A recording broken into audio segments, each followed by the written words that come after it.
Hello and welcome. Today we're going to be talking about the metric system and we're going to be doing some basic conversions. In the United States, we use what's called the standard or the English system of measurement. That's not the system they use in a lot of other countries. But we do use different types of measurements to measure different quantities. For example, when we want to measure inches, feet, yards, miles, these are all lengths. And those are different units and different sizes. We would measure something small in inches, something large in miles, if it's a distance we're going to travel by car or something like that. So we'll use these different sizes of measurements. That way we don't have to say, oh, I got in the car and I drove 165,000 feet. Like that's just crazy. Instead, we would change that to miles and have something maybe that we can understand a little better. The same is true for all the other types of measurements that we might do, ounces and pounds. Those are types of weights. And then for volumes, which we might use ounces, cups, liters, quarts, gallons, a lot of those are liquids. And then for solid things, we might use something more along the lines of cubic inches, cubic feet, cubic yards, or cubic miles. I don't know if I've really seen that one used much. Remember, volume and liquid, that's going to be our cups, ounces, liters, quarts, gallons.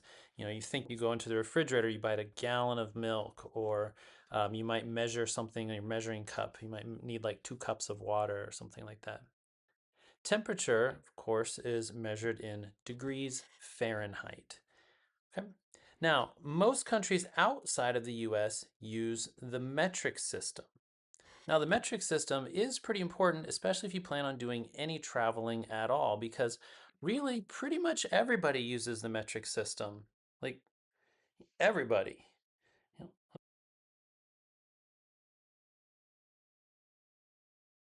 As we look at this, even Google tells us it's the United States, Liberia, and Myanmar are the only 3 countries that do not officially have the metric system adopted or the SI system. Now, that being said, like my question is, what countries don't use the metric system? Actually, really none. I know this says those 3 countries, but like I'll go out and get in my car and it has a 5.2-liter engine. Or I took some medicine this morning and I took 10 milliliters of ibuprofen. I give that to my kid because I take a little bit more, right? I might take 200 milligrams of ibuprofen, right? Or I'll go to the store and buy a 2 liter. So even though we're in the United States, we very much use the metric system. It's just that we don't think about it that way because we have our own standard system. Similar thing is true in these other countries. And I do want to point out too that I've been told by other people, there's a lot of other countries that are close to the United States that have somewhat adopted what we do, mostly touristy type things, so that people from the United States who travel might still be comfortable. But the metric system is pretty much used in every country around the world, so it's probably worth learning. Now, in most countries, they use the metric system, and just like we use inches and feet and miles for lengths, okay, well, they use meters. And then what they'll do is just change it to centimeters, millimeters, kilometers, but it's all meters for length, it's grams for mass, and it's liters for that liquid volume. Temperature, they don't use Fahrenheit, they use Celsius. And then, unlike our system where we change inches, feet, miles, very different words, they use the same word. They use meters or they use grams, and all they do is change the prefix. So if you just learn a couple prefixes, it's very easy to convert back and forth between these. So, for example, the prefix kilo, that just means 1,000 times whatever. And so I might say, if I have like a kilometer, I might say kilometer. Okay, let me clean that up. I don't like that at all. But they just use a K for kilometer, right? And then if they want to do 100 times the base unit, that's hecto. And for that one, they just use an H. For 10 times a unit, they use deca. Now, some of these might even sound a little bit familiar to you. For example, these prefixes are things we do use in other words, like decade is 10 years, and deca means 10 times the unit. Now, for there is no prefix for the base unit.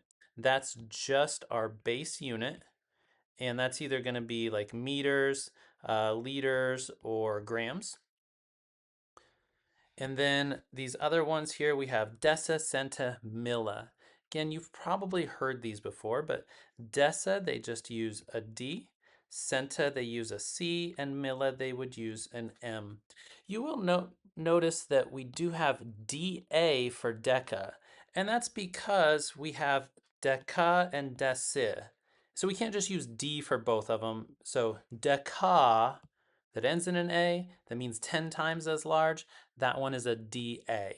So for instance, if we were going to say uh, a decameter, I would write it as DAM, or a decaliter would be DAL. All right. Now, this is them all written out horizontally, and I do this because there is a way to remember it. We'll talk about it in a second, but if you just remember the symbols for these, K for kilo and H for hecto, and then we have deca.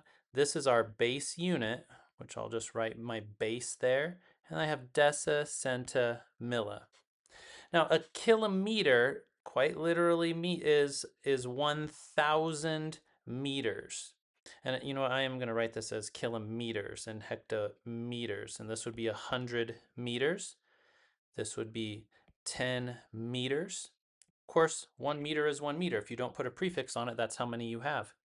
A decimeter is 1/10 of a meter. A centimeter is 1/100th of a meter, and a millimeter is 1/1000th of a meter. You've probably seen a meter stick. They're about the same size as a yardstick, except they're just a little bit longer. A meter is just a little bit bigger than a yard. For mass, we're talking about grams. So a kilogram, we would use kg, and that's just 1,000 grams. A hectogram would be Hg, that's 100 grams.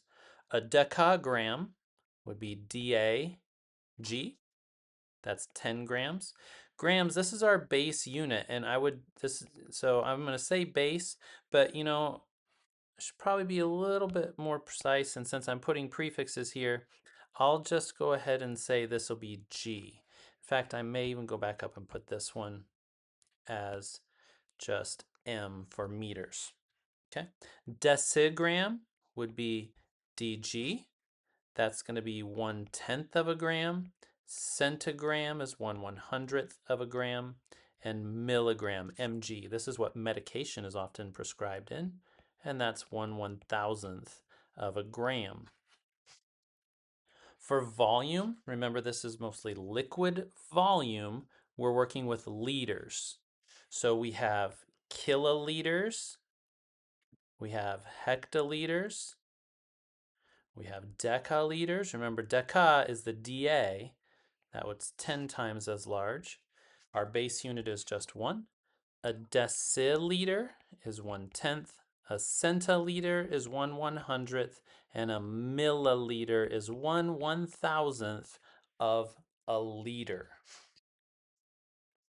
Multiplying or dividing the bases by a power of 10 just moves the decimal. That's it. That's the beautiful thing about the metric system is all we've got to do is move a decimal to the left or to the right.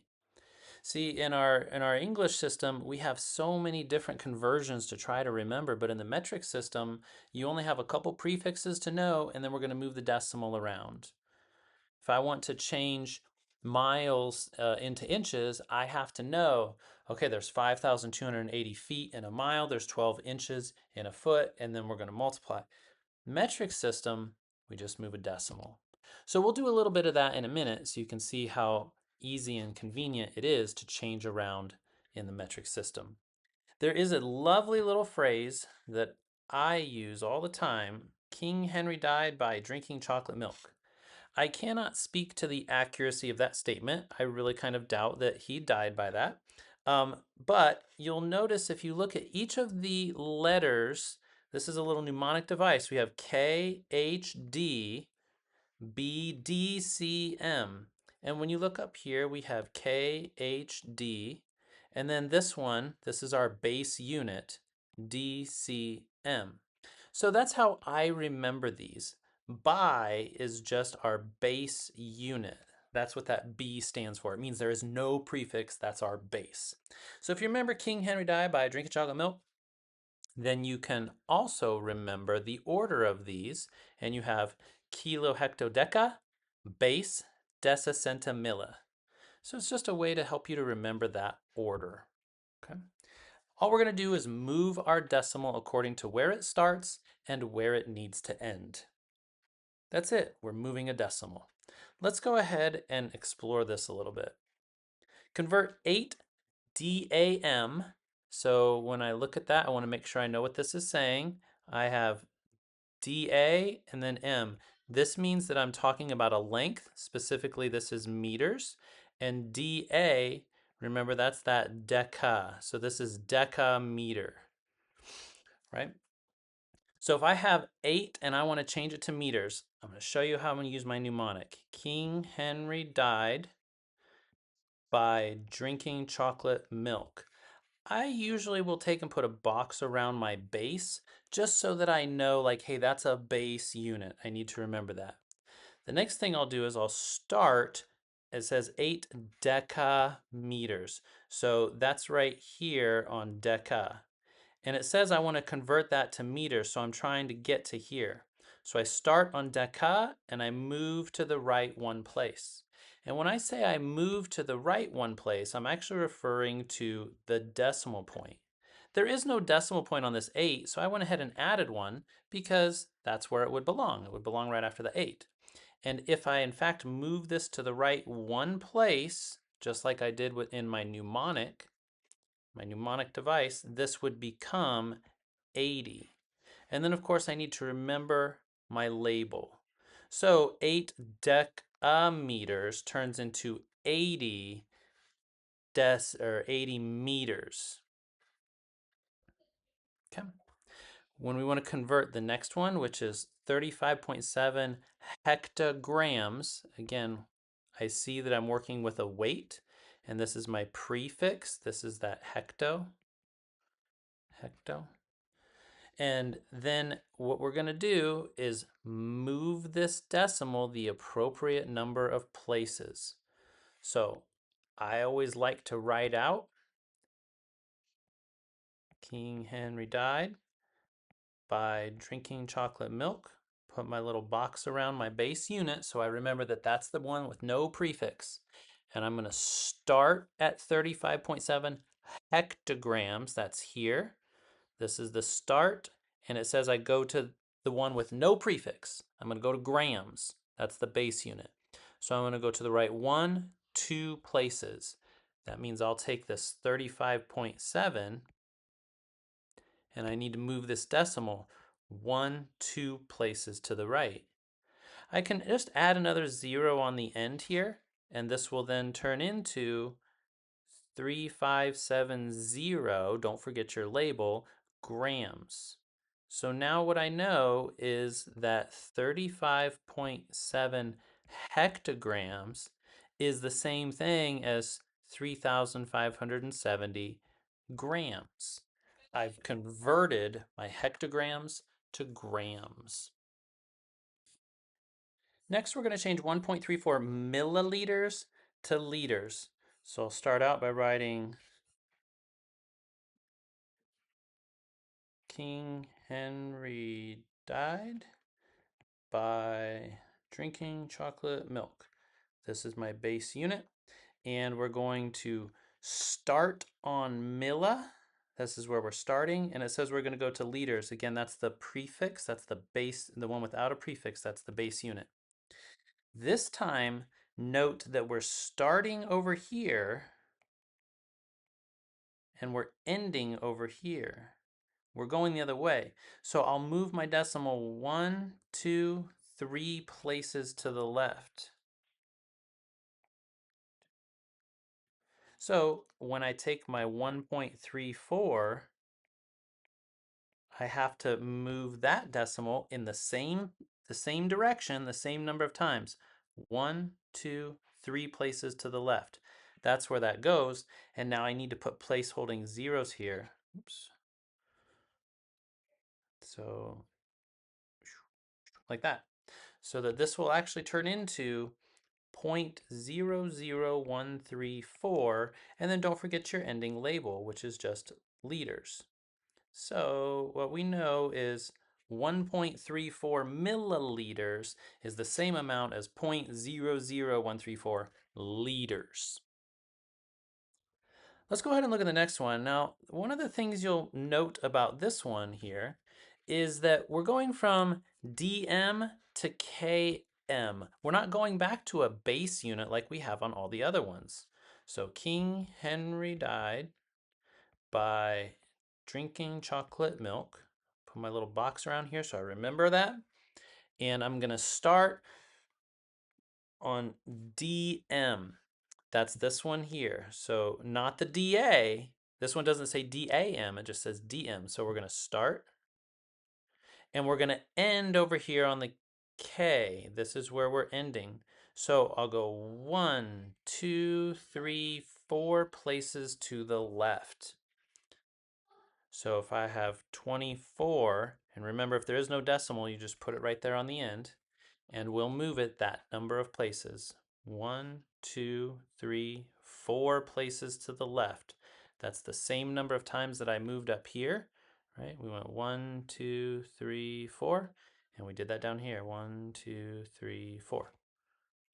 So this is just 0.0024. Remember our label, kilometers.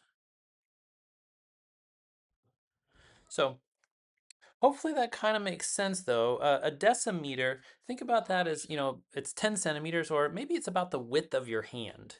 And so if we had 24 hands just right next to each other, that would be not that far. Kilometers would be kind of like miles. 1 kilometer is a little bit smaller. It's about 2/3 of a mile. And so if we were to put 24 hands next to each other, that's not very far in a mile. So yeah, 0.0024 of a kilometer seems like that could be about right.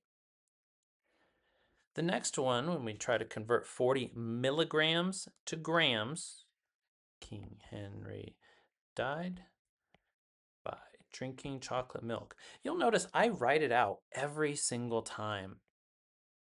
I bet I've written this out 1,000 times in my life, but I'll also never forget it. So I'm going to start on the milligrams. This is the start. And I'm going to go to the base unit, the one without a prefix. This is where we end. So I'm going to move 1, 2, 3 places. I'll start out by writing 40 with the decimal point here, and then I'll move it 1, 2, 3 places. Again, I keep stressing this, but I need to put zeros either on the front or the back if I have to move the decimal too many times. This gets me 0.040, and then I need to put grams. Okay? Please note every single time I'm putting that label on there. I can't just say 40 milligrams equals 0.040. Like 0.040 what? Okay, so make sure that you have your label, keep track of those labels. The last one of these that we're going to do is to convert 3.2 liters to centiliters. So King Henry died by drinking chocolate milk.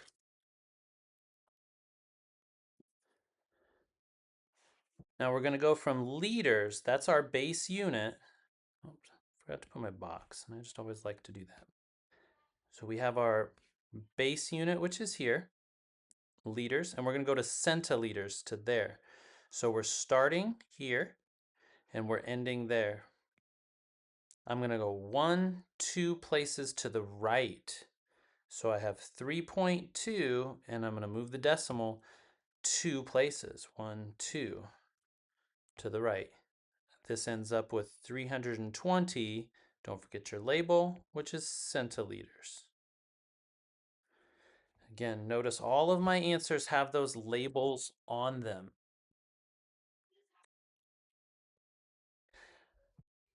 Next, let's explore temperature. when you go to other countries and you watch the forecast, it is a little bit strange at first if you've never done that because it'll say like, oh, it's going to be 37 degrees outside. And if you're from the United States and you hear 37 degrees, you think very cold. But 37 degrees Celsius is actually very warm. Notice I have a couple conversions down here. 36.5 degrees Celsius is about 98 degrees Fahrenheit. So 37 degrees is about 100 degrees outside. So that's pretty warm. So it is a little bit confusing just watching the news. Okay. A couple quick things that you might think about for each of these temperatures. So negative 18 degrees Celsius that's very cold. That's the same thing as 0 degrees Fahrenheit. Now, maybe if you're from Minnesota originally, you might say, oh, zero is not that cold. I get it. It's all relative. But negative 18 degrees Celsius would be a very, very cold winter day.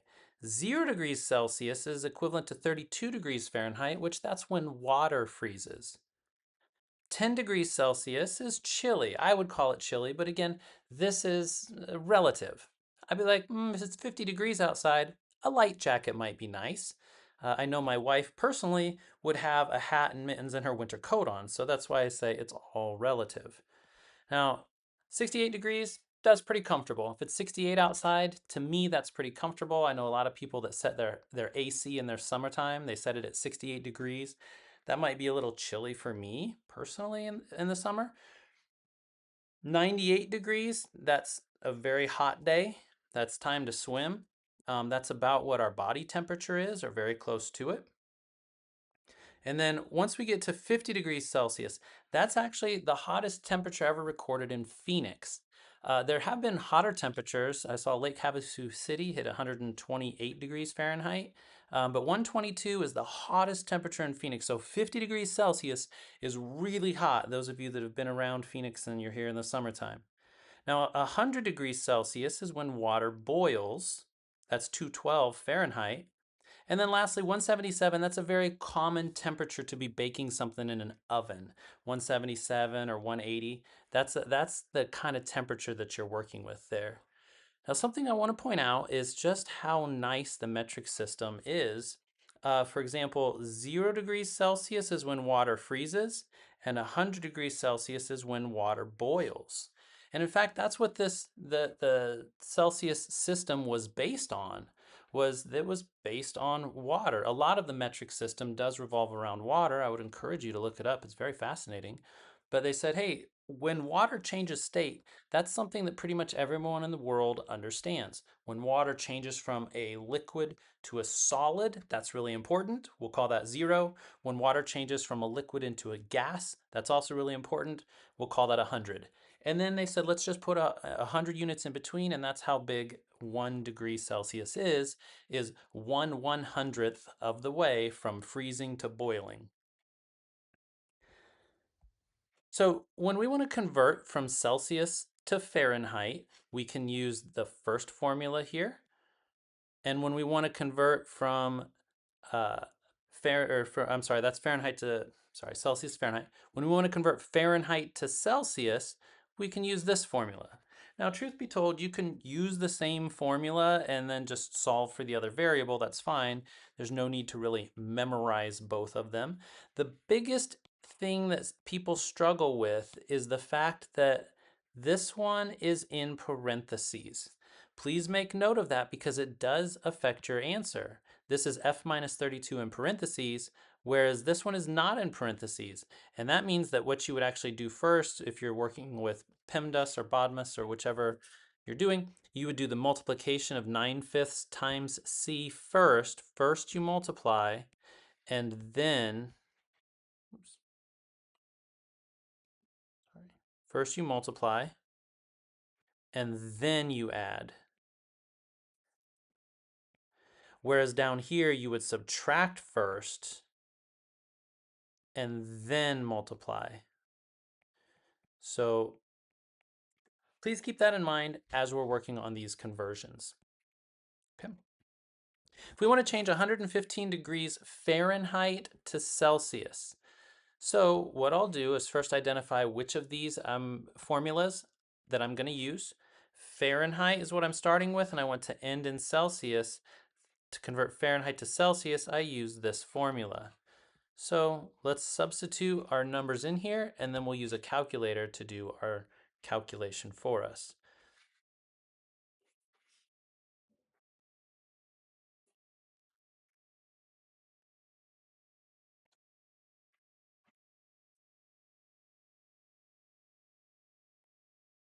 Notice that I put the 115 minus 32 in parentheses. So I could put this all into the calculator just like it looks if I wanted to. I'm going to do this one step at a time though. So 115 minus 32, that gets me 83. So I'll come down here and I'll say 83, because if I'm doing PEMDAS, I'm working inside my parentheses or inside my brackets first. Now I'm going to take that times 5/9. So I can take and do 5 divided by 9, and then I'll do times 83.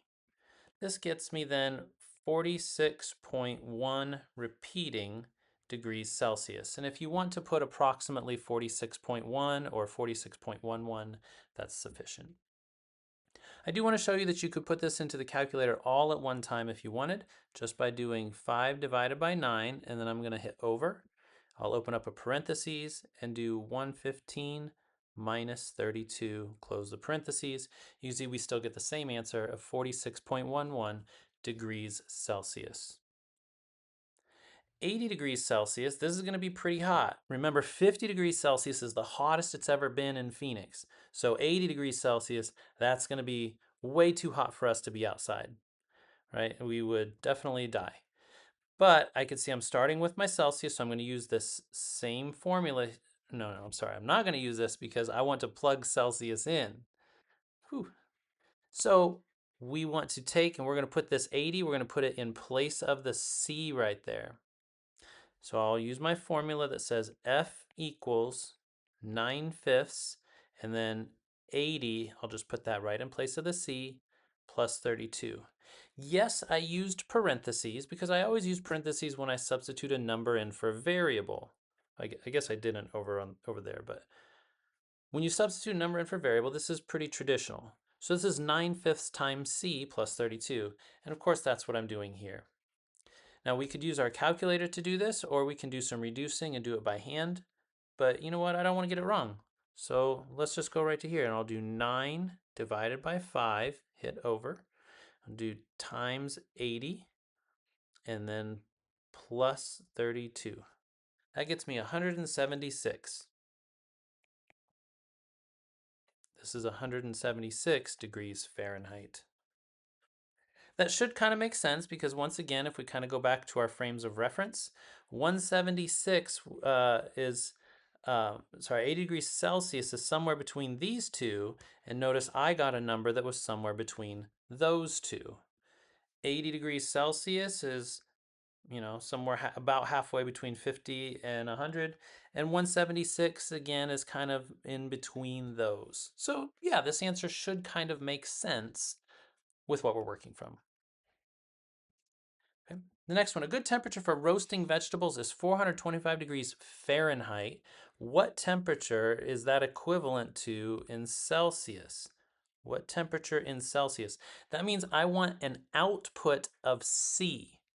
If I want an output of C, then I'm going to be using this. I'm inputting Fahrenheit and outputting Celsius. So we can say C equals 5/9. And then I'll do 425 minus 32. Okay. We'll just slip this into the calculator. That gets us 218.33 degrees Celsius, or about 218. The last one here says water reaches its maximum density at 4 degrees Celsius. At what temperature in Fahrenheit is water most dense? I know that might seem weird, but this is true, as water does change density at different temperatures. So we're going to change 4 degrees Celsius into Fahrenheit, which means we want to end up with a Fahrenheit. We're inputting Celsius, so we'll input this into here for C, and we're going to output Fahrenheit. So that's the formula we're going to use. I'll say F equals 9/5, And then we're going to put 4 in for the C, 4 degrees Celsius, and then plus 32. This is a nice calculator problem. That does get us 39.2 degrees Fahrenheit. One last thing to consider is, first of all, 4 degrees Celsius is close to when water freezes. Back up here on our chart, you can see water freezes at 0, so 4 degrees Celsius is very close to that, which is close to 32 degrees Fahrenheit. And you can see we got something that, a little bit above that. So yes, this answer should make sense. This should be right in the ballpark of what we expect. Now let's look at some other common conversions that we might use. If you do much cooking or baking, you've undoubtedly seen a lot of these. One of the problems, though, is that sometimes they're hard to memorize. In fact, I would challenge you to see if you could go through and fill in some of these blanks before I even show you what they are. Do you know how many teaspoons are in a tablespoon or vice versa? Like, do you know all these? Um, some of these are pretty common and you might, but you might not know them all. So let me just put them up here for a second. And maybe you knew there were 3 teaspoons in a tablespoon. Maybe not. But sometimes you got to do some of these conversions. Okay. So the thing that's great about the metric system is you don't have to memorize that there's 2 cups in a pint, 2 pints in a quart, 4 quarts in a gallon. So there's 16 cups in a gallon. Right? You don't have to learn about how many fluid ounces are in a quart or a gallon. Like in the metric system, you just move a decimal over and it's pretty easy. In our system, we have all of these different measurements that you might need to memorize if you're doing much baking or cooking. Now, truth be told, if you do a lot of baking, you're probably going to be using metric anyways because you're going to weigh most things and use grams and milliliters. So let's use some of these conversions to answer some questions down here. A recipe calls for 2 tablespoons of vanilla extract, but you only have a teaspoon. How many teaspoons are you going to use? Right, this is what we're trying to figure out. So if I look up here, I can see that 1 tablespoon equals 3 teaspoons. Okay. Here's how I would do this. I would say if 1 tablespoon equals 3 teaspoons, TSP, then if I just go like this and I say, you know what, I need to get to 2, so I'll go times 2 and times 2. So 2 tablespoons must equal 6 teaspoons. Is it the complete proper way of doing a conversion? You know what, it works. It's scaling. The last method for us to discuss is proportional reasoning. How many teaspoons? That's X teaspoons. Will you use? So I can say X teaspoons, and the recipe calls for 2 tablespoons, so I'll put 2 tablespoons. Then over here, I need some conversion that uses teaspoons and tablespoons. Well, if I look back up here at the top, I already have it highlighted, and that is that 1 tablespoon equals 3 teaspoons.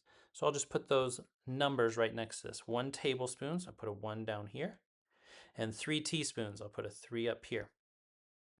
After that, because this is a proportion, we can use our cross products, and we'll multiply X equals, we'll go the other way, 6. And then we have to remember we're looking for teaspoons. So 6 teaspoons. Okay. You can do this however you want. All 3 methods that we talked about are perfectly valid. This last one is probably more in line with what we've done in previous lessons. Okay. You need to drink 1/4 of a gallon of water before the end of the day in order to meet your goal. How many fluid ounces do you need to drink? So I'm going to do this one using proportions, just like we did before. So how many fluid ounces? That's X ounces. That's what we're going to try to figure out. and we want to drink 1/4 of a gallon. So the proportion that I'm going to use is to say X ounces over 1/4 gallon equals, now I've got to use ounces and gallon. So when I look back up at the top of my paper here, and I look at my notes and see what we're given, I can see that 1 gallon is 128 fluid ounces. That's my equivalent here. So I can say 128 ounces and 1 gallon. Next, we're ready to cross multiply. I'll just multiply down this way and take 128 times 1/4. I believe that's 32. And we multiply this way and I get equals X. X equals 32 fluid ounces. Okay. And yeah, that is in fact 1/4 of a gallon. Next, a box of broth contains 4 cups. How many fluid ounces are in that broth? So how many fluid ounces? That means that we're looking for X ounces. I'll just use OZ this time. In 4 cups. So my conversion that I'm going to say is X ounces in 4 cups equals, I'm going to write ounces on top and cups on bottom. And now we have to figure out what our conversion will be. Let's look back up here and I can then see, notice that we actually have more than we need, so don't get confused by this. You might initially look here and say, wait, fluid ounces, cool. But wait a minute, neither of those are cups, so that's not what we're going to use. Okay, let's keep looking. Here we go. We have 1 cup is 16 tablespoons or 8 fluid ounces. So only one part of that is important, and that's 8 fluid ounces equals 1 cup. We'll go back here to our problem and say 8 ounces and 1 cup.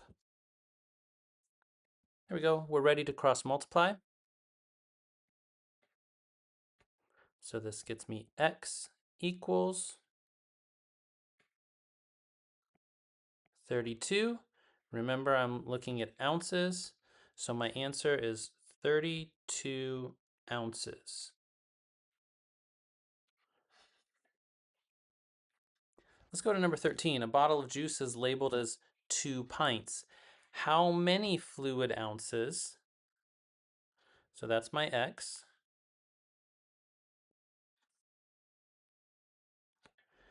are in 2 pints? So I'll set up my proportion by saying X ounces over 2 pints equals, put ounces and pints. Okay, we've got to go back up to the table to look at the conversions and find ounces and pints. Let's see if we have one. Let's see, do you see the one with pints? We don't have too many of them here, but right here we have 1 pint is 2 cups or 16 ounces. Okay, 1 pint is 16 ounces.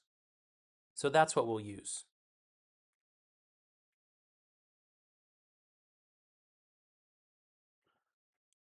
1 pint, 16 ounces. We're ready to cross multiply. That gets us X equals 32. And once again, we have 2 pints is 32 ounces. You might look at that and say, man, that's the same thing as before. So what that means is 2 pints is equal to 4 cups. You can see here we started with 2 pints and said that's 32 ounces. Here we started with 4 cups and that was also 32 ounces. Okay. That's because there's 2 cups in a pint. All right, let's go over here to the one on the right. If you buy 2 pounds of mac and cheese and a serving is 4 ounces, how many servings did you purchase? So this one we can't just do directly, but what this is asking is how many 4-ounce servings are in a 2-pound box of mac and cheese. So I think that maybe one of the best ways to do this would be to first change this to ounces. Let's figure out how many ounces of mac and cheese we bought. So I might say X ounces over 2 pounds, because that's the amount of mac and cheese we bought, equals how many ounces over how many pounds. And when we look back up at this conversion table that we have up here, we can see that 1 pound equals 16 ounces. So that's what we'll use. 1 pound, 16 ounces. We'll cross multiply. We'll use our cross products, I should say. So 32 equals X. So that means that in these 2 pounds of mac and cheese, there are 32 ounces. Okay, now if we bought 32 ounces of mac and cheese, it's pretty easy to see, like, we're going to be dividing by 4 to see how many 4-ounce servings there will be. So we can take 32 ounces divided by 4 ounces per serving. And when you divide that out, you're going to get 8 servings total. Once again, you could have done that part with a proportion as well, but I think this was probably just as easy and as intuitive. A nutrition label lists a serving size of 6 ounces of soup. Approximately how many milliliters is one serving? So what we're trying to do is change 6 ounces into milliliters. So X milliliters. So my proportion will be X milliliters per 6 ounces. And then we have to look at our conversion to find something with milliliters and ounces. Oh, right here. We have 1 fluid ounce equals 29.5735 milliliters.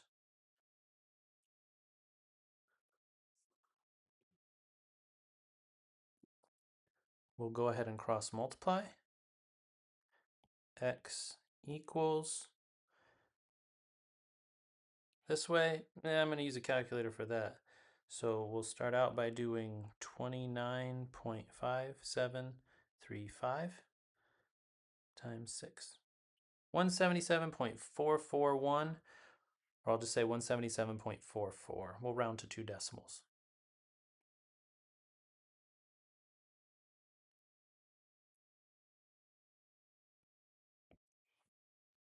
There we go. 177.44 milliliters. Okay. The last thing that we're going to look at here today is some money and some finances. Now, when you travel, you might just put everything on a credit card. That's actually a relatively safe thing to do. But you also sometimes get charged fees for doing that. So sometimes it's nice to have some cash on hand. You might want to do some conversions. Well, at the time of recording, these were the conversions that from 1 US dollar. You can find these on Google. And then this just gives you also some slang for that. I would also encourage you, if you've ever thought about living in another country, just go and look up some typical rent prices, because some countries are very, very cheap to live in, and other countries are very expensive to live in. Okay. So it's nice to just kind of know that before you travel, and it'll know how far you can stretch your money. All right, let's look at a couple conversions, and then these are the numbers that we're going to be using. So if you were to try to change $25 to get coffee in a cafe in Paris, How many euros did you receive? If you go to Google and type in $25 to euros, you might get a different answer than me. That's because I'm going to be using this conversion right here. So if the conversion is different on the day that you're trying to do this, you're going to get a different answer than me. Okay? So let's go ahead and get this set up. We have $25 that we want to change into euros, right? So how many euros? That's X euros for $25. So let's just get that set up.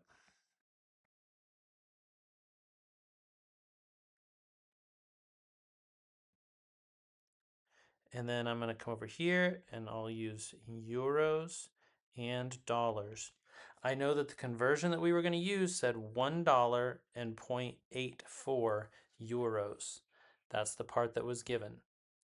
So we'll cross multiply. We'll use our cross products. We'll take 25 times 0.84.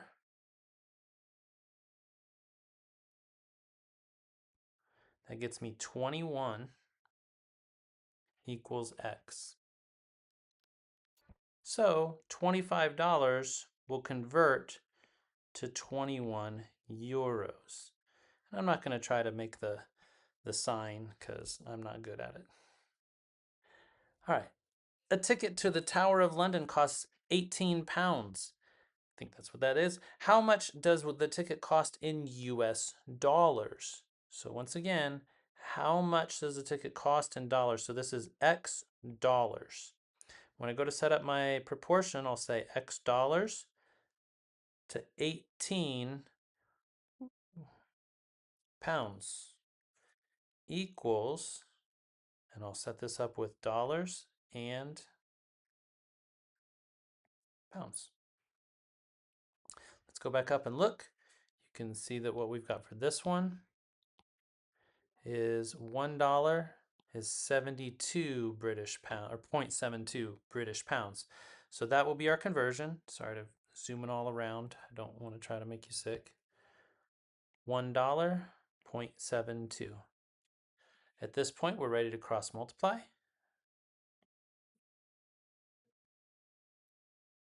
And I get 18 equals 0.72x. Then we'll divide both sides by 0.72.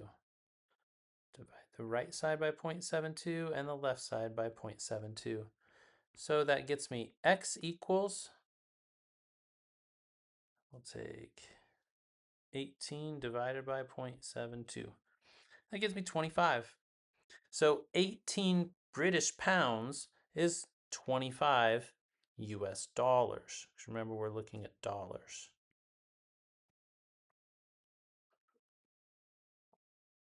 Okay. All right. We've got 4 more here. Let's try to get these set up and converted. You convert 80 pounds before visiting Japan onto a transit card. How many Japanese yen do you receive? Right? So this is X yen. So I'll say this. X yen for $40 equals how many yen for $1? Right, I know that it's going to be the 1 because that's what all our conversions were. Let's go back up and look at the yen. We can see right here, this is the conversion we're using, 1 US dollar to 152.84 Japanese yen. We're ready to cross multiply. That gets me 6113.6. That's 40 US dollars converts to quite a few yen. Let's go down and do number 19. You have $60 American to spend in Australia. How many Australian dollars do you have to spend? Right? So how many Australian dollars, that's the X part, X equals Australian dollars, and that's the thing we don't know, right? So when we look up, we see that we're going to be using this one, $1 to 1.43. So let's get our proportion all set up. X Australian dollars to 60 US dollars. I'll keep it labeled with US and Australian equals, and then we'll put the Australian currency on top and the US currency on bottom. We knew that it was 1 US dollar to 1.43 Australian dollars. We're ready to cross multiply. I get X equals 1.43 times 60. 85.8. So we have 85.8 Australian dollars. I don't know if it has some special symbol to use. I also don't want to just put the dollar sign because then you'd probably think it's US dollars. All right, the last one here for us to work with says, oh, sorry, two more. A plate of pad thai from a night market in Bangkok costs 250 baht. How much is this in US dollars? So what we're trying to find is how much is this? So X dollars. So my conversion will be X dollars to 250 baht. Sorry if I'm mispronouncing that. And then I need to find that conversion. When we look up here, of course, we see that $1 is 31.36 baht.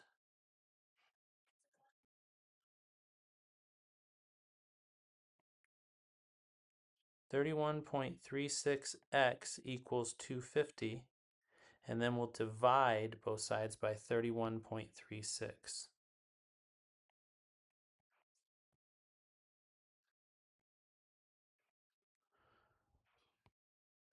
X equals 250 divided by 31.36.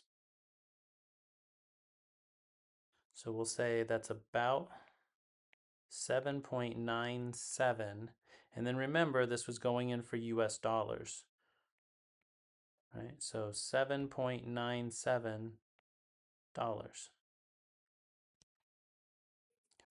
A maple syrup gift set at a shop in Quebec costs 32 Canadian dollars.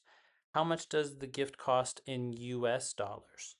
So once again, we're looking for how much in dollars, in US dollars. So we have X, and then I'll put this here. So X dollars. I'll put USD just so we remember. So our proportion will be X US dollars is to 32 Canadian dollars. Then I need a conversion from US to Canada.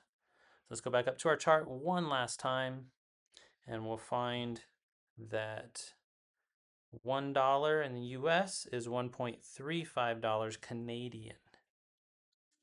So we'll come down here, we'll put in 1 US dollar, 1.35 Canadian. We'll cross multiply. Take 1.35x equals 1 times 32 is 32. And then we'll divide both sides by 1.35.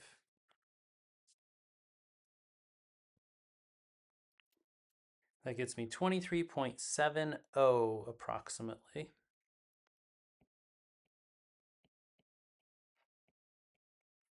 Specifically, that's US dollars. Okay. All right, these are our conversions. I hope this helps a little bit. You know, when you are traveling, using those conversions that you might get on Google or something, that's great. But it's also good to just have an idea that you can do some of this in your head and have a basic understanding of these conversions right from the start. I hope this helps. I hope you find the world interesting enough and you have the opportunity to go visit and do some traveling and use the metric system. Good luck.